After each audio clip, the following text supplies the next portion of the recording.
Hello there, I'm Jen, and welcome to a special episode of The Pilot Principle, the podcast where I normally sit around and dissect the pilot episode of a series. If that sounds like something you'd like to observe, have a browse through and see if you can find an episode that suits. For this special, as we count down to the 60th anniversary celebration of the beloved sci-fi series Doctor Who, I'll be watching and nitpicking the pilot episode for each Doctor since the 2005 revival.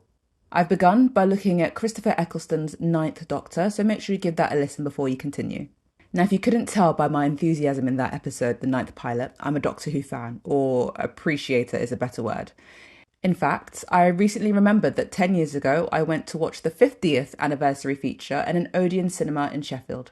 It's crazy how time flies, even when you're not a Time Lord. Okay, enough waffle. Here's how things work around here. Firstly, I'll run through the credits, the who's who, no pun intended, then give you the synopsis for the pilot, chat about the first 10 minutes, discuss the Doctor and the companion, and round up from there. So, if you're ready...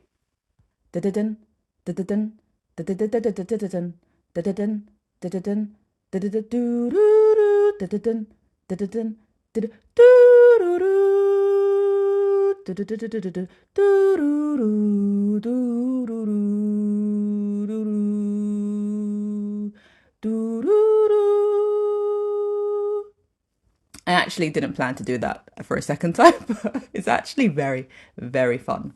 Right, let's get into it. So don't be mad at me, but I'm actually going to hop, skip and jump over the 2005 Christmas special, which is technically where we first meet the 10th Doctor.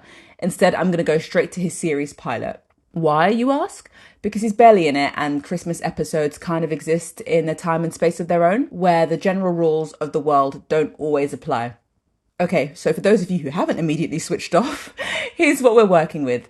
Series 2, Episode 1, which is where we first meet the 10th Doctor, aired on the 15th of April 2006, and the pilot title is New Earth, which we find, as we watch the episode, is where the Doctor and his companion travel in this episode.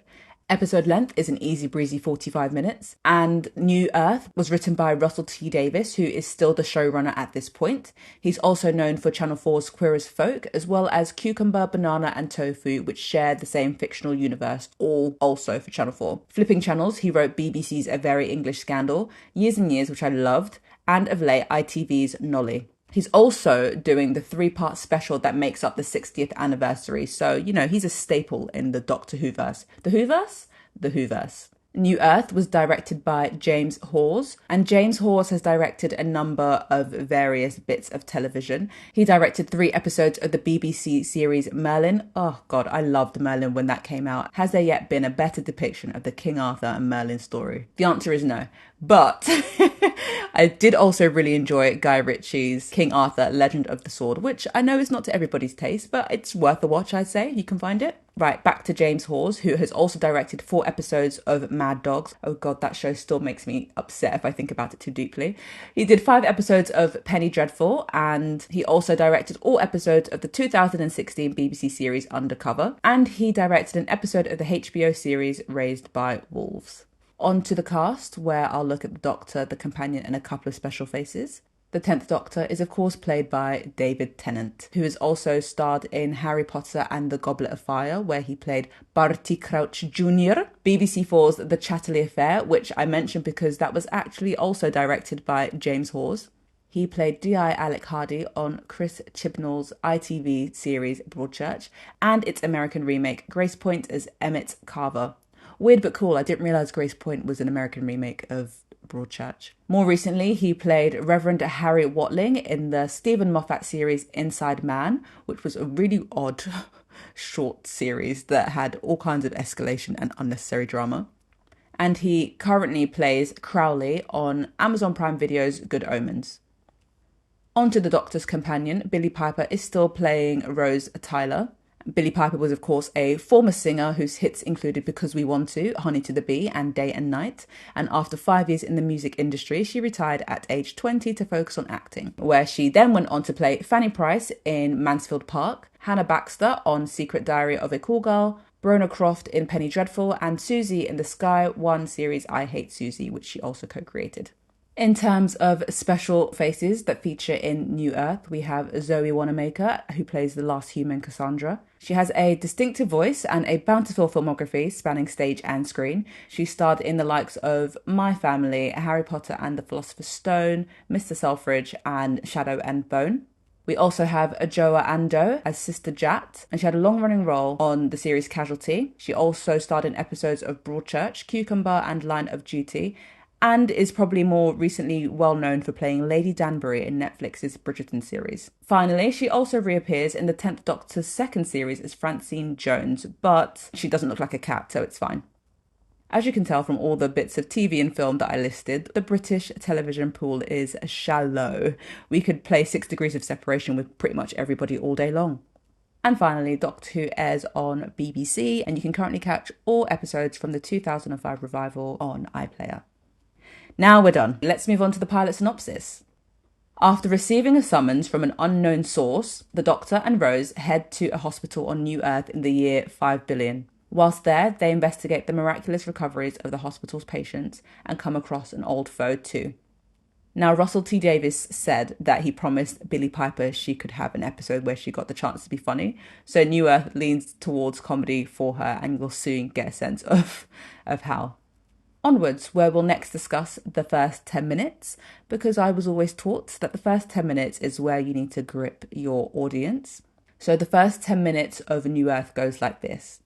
The Doctor gets the TARDIS ready for takeoff, and we get glimpses of his new outfit, white Converse, a slouchy suit and tie. While he gets the TARDIS ready, Rose says goodbye to her mum and her boyfriend Mickey, and then they're off, and the Doctor says they're going further than they've ever gone before. They land on Galaxy M87 in the year 5 billion and 93, where the Doctor reveals part of the reason that they've come there is because he received a message on his psychic paper telling him to head to Ward 26. When they go to the hospital, Rose is surprised to find that it's being run by a breed of nurses that look like cats called the Sisters of Plentitude.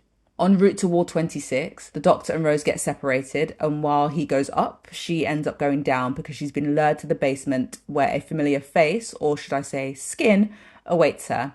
Cassandra, the last human, she's a taut piece of skin with eyes, nose, and a mouth, who is determined to keep on living. She ends up trapping Rose and transfers her consciousness into her body. And though she's happy the procedure works, she ends up exclaiming, "Oh my god, I'm a chav." And that's the first 10-ish minutes for you. The start of the episode was really high energy as we get to see the Doctor in full form in his new outfit and, doing his thing. And then it sort of plateaus a little bit in the middle of the 10 minutes and then picks back up again. If there's one thing about something like Doctor Who, which is, of course, a sci-fi series, is that you need to give time for explanations to be made so that the audience isn't completely lost. So, A, you need to know where you've turned up. It's not like watching a movie where you just put on the screen London or Glasgow or, Cardiff. You need to properly establish a sense of place and, in this case, a sense of alien. So yeah, but it ended on a nice oh gosh, what's going to happen now that Cassandra's in Rose's body? Moving on to looking at the Doctor, the 10th Doctor. If 9 was in his mid-20s, I'd say 10 had the personality of somebody in his late teens/early 20s. He's very devil-may-care, he's more of a renegade, and he seems more than happy to literally leap into danger. He also doesn't have any of the cynicism for humans so far that his predecessor had. He wears a brown pinstriped suit, white Converses, and dons a brown coat from time to time. And he also occasionally puts on a pair of glasses when he's in deep investigation mode, which is really sweet. His style really reminds me of a teddy boy, the suit-wearing teenagers in the British sort of 50s and 60s. And I like him. He's cool. He's the cool Doctor. He's perfectly suited to the trends and the audience of the late noughties, and he slides into his role really, really well. Rose Tyler is still our companion, and she's grown. She's changed. She's confident, she's prepared, she's knowledgeable, she's a time traveller. She holds our hand as we go from the old Doctor to the new Doctor, eases us through that transition. And looking at Rose now, comparatively to where we saw her at the start of Series 1, it's saying sort of, look what happens when you take a leap of faith. Everything turns out for the better, so just take the leap. When the Doctor regenerates, he doesn't just change his face, he has a whole new personality. So there's a new dynamic for the Doctor and the Doctor's companion. And I found that with Ten and Rose, the banter was a little bit more flirty. We get a sense of a will they, won't they? Will there be a potential budding of romance that we might actually root for, but at the same time, we're aware that it might never happen because, well, the Doctor is a time traveling alien from a lost planet with two hearts and a rotating face. So, I can see a few hiccups in his relationships. But I think now Rose, having been a companion for quite some time, is a bit more level footed with this new Doctor, whereas before she was a few steps behind. So I think this time around with Ten and Rose, the relationship is more on even ground. There's a bit more of mutual respect and understanding. And I think that's nice. In terms of my favourite line from Ten's pilot, there's a scene where the Doctor finds out what the Sisters of Platitude are up to, and it's not good. He is absolutely furious. They try to question his authority, and he says, "Allow me to reintroduce myself." Okay, he doesn't say that. What he says is slightly more poetic and well written. He says, "I'm the Doctor, and if you don't like it, if you want to take it to a high authority, there isn't one. It stops with me." And I was like, oh, it's cocky, it's powerful, and it's a reminder that this kid in a suit isn't someone to mess with.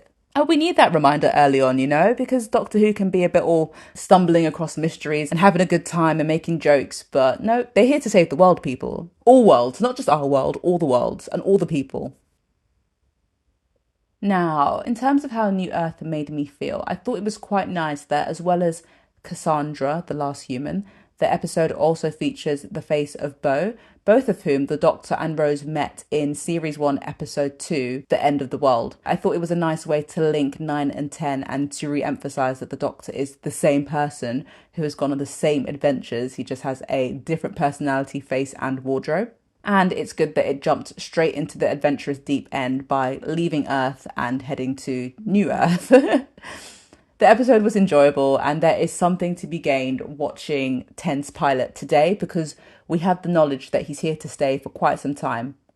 For a lot of people, David Tennant's Doctor is the Doctor. I mean, he had 47 episodes, including a myriad of specials and story arcs that included prophecies where we experienced the payoff. I will say, for somebody who might have just started watching Doctor Who from this pilot, they'd probably be a little bit lost, but I don't think it'd be anything insurmountable. Yes, they say things like, "Oh, you again," with Cassandra and the face of Bo, but the core adventure of every episode is different. And yes, there's a couple of serial storylines, but each episode exists in a world of its own. So I've now been to New Earth. I now know about the Sisters of Platitude and the Doctor and Rose coming in and saving the day. And if this was my first episode, I'd be intrigued enough to find out more about who these two were and some of the things that they said that I may not have understood the first time around. Now, don't come for me, but I feel like I should say, when it comes to 10, hashtag not my Doctor. Like, I have a friend who loved 10 and Rose, and we would constantly bicker about the best Doctor/companion combo. Hers, 10 and Rose, and mine, well, spoilers, sweetie, we'll get to them in another episode, because it's regeneration time.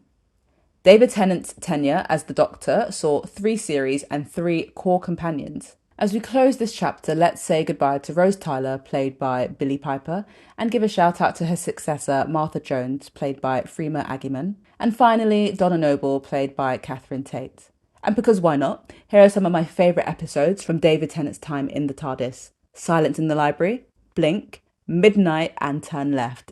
Like, if you have got time, just go and watch Blink and Midnight. Those 2 episodes can just sort of exist on their own, and it's chilling but done so well. Blink will make you scared of things you didn't know you should be scared of, and Midnight is almost like a play. Most of it takes place in one location, and it's so well done. I've watched it so many times. Such a good piece of television. Now for the 10th Doctor's last line, which at one stage broke the internet. We're led into those soul-destroying 5 words with a line from an oud. This song is ending, but the story never ends. The slow, mournful, operatic music swells, and the Doctor, eyes brimming, says, "I don't want to go." He may not have been my favourite Doctor, but I, along with pretty much everyone else, may have shed a tear at that moment. What were some of your favourite moments from David Tennant's 10th Doctor? Let me know over on Twitter/X @PilotPrinciple, and I'll catch you on the next Doctor Who special as we discuss Matt Smith's introduction as the 11th Doctor. Aww.